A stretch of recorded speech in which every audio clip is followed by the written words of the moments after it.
I'm coming to meet you. I'm coming to see you. What stories will I find? Will I find an island or a tomb?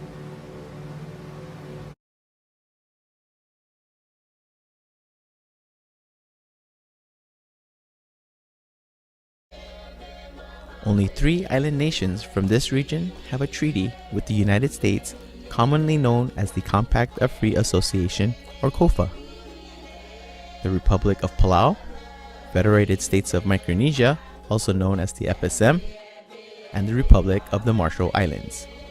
It is this treaty that has allowed the large influx of migration, most especially from the FSM and the Republic of the Marshall Islands, to Hawaii. The United States had military interests in the Micronesian region and wanted to maintain control over the area despite growing international and local sentiment for independence. A treaty called the Compact of Free Association became the catalyst to maintain that control. The 3 compact states were promised access to social services, work, and educational opportunities in exchange for U.S. military authority over its lands and waters. The compact was never necessarily created as a way to benefit us as Micronesians. It was created as a way for the United States to hold on to these islands for military purposes. And so Micronesians joining the U.S. military and dying in the wars of Iraq and Afghanistan also play a significant role in why they feel they deserve the same benefits as U.S. citizens. Not all, but most of the young adults buy into this idea, and so they go off and enroll in the military.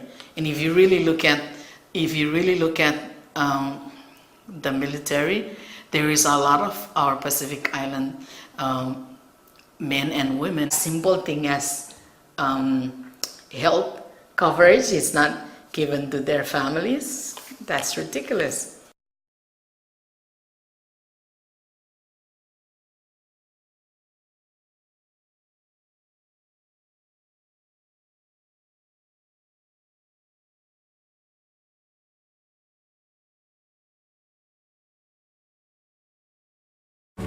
Then you became testing ground. 9 nuclear weapons consumed you one by one, engulfed in an inferno of blazing heat. You became crater, an empty belly. Plutonium ground into a concrete slurry filled your hollow caverns. You became tomb. You became concrete shell. You became solidified history. Immovable. Unforgettable. You were a whole island once. The weapon that did most of the damage to the northern Marshall Islands was called the Bravo shot, and that was 1,000 times greater than the weapons that were used on Hiroshima and Nagasaki. 1,000 times. Nuclear fallout from that bomb so wide, ash rained down on the outer atolls. And for years, the residents there have suffered from birth defects and high rates of cancer.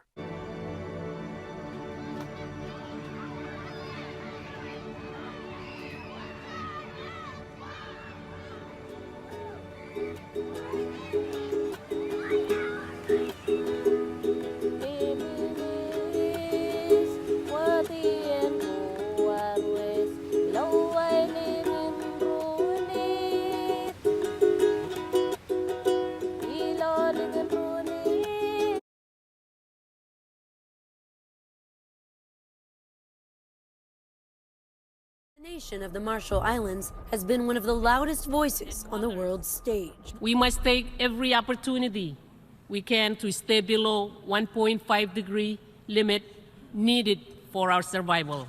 The government was instrumental in drafting the Paris Agreement, a landmark measure to curb carbon emissions and combat climate change worldwide.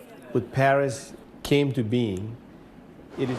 And as the sea continues to rise, it's beginning to threaten their fresh water and will soon kill all plants and trees. Who's next? You know, what are we going to see? I've always said this. We may go first, but you're next.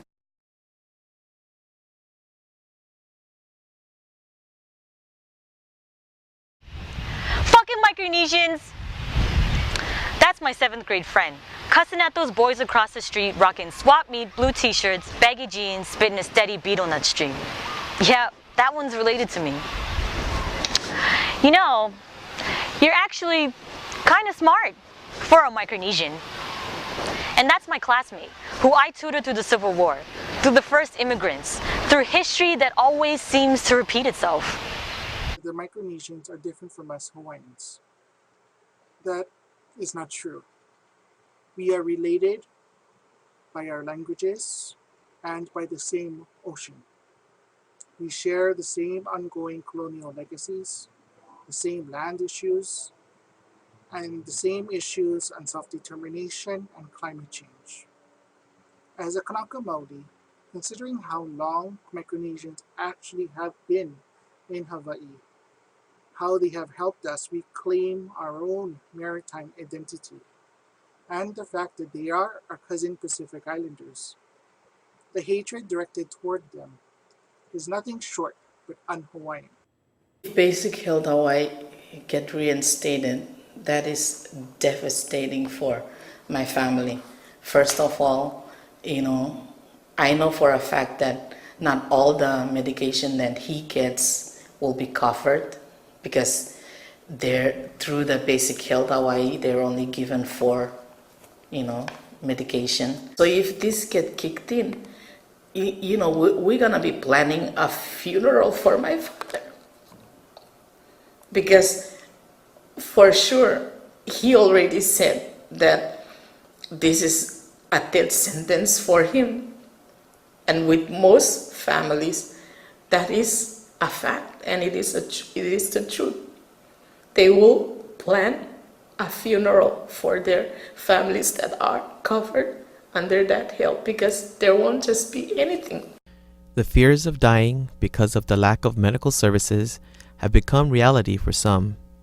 Families have already faced the death of loved ones and believe that denial of medical services contributed directly to their deaths.